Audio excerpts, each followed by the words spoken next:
Vuani nga mëlçia, provoni këtë recetë dhe do na falenderoni.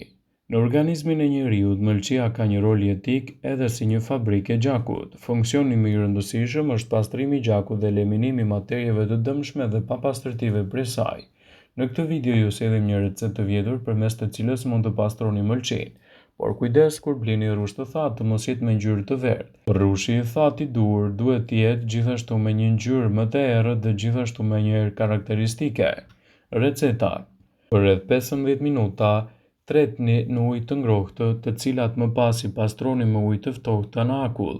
Pasi t'i keni futur në ujë të ftohtë më pas, shtoni ujë në temperaturë dhome dhe i lini aty rrushin deri në mëngjes. Në lugt të zbrazët pini lëngun dhe hani rrushin e thatë. Për 1 deri në 2 orë rini shtrirë në shtrat. Edhe në anën e djathtë të barkut vendosni një kompres të ngrohtë. Për 1 muaj praktike, 4 herë në muaj, 2 herë në vit, përsëritja e kësaj recete mund t'japë rezultate fantastike në përmirësimin kundër toksinave.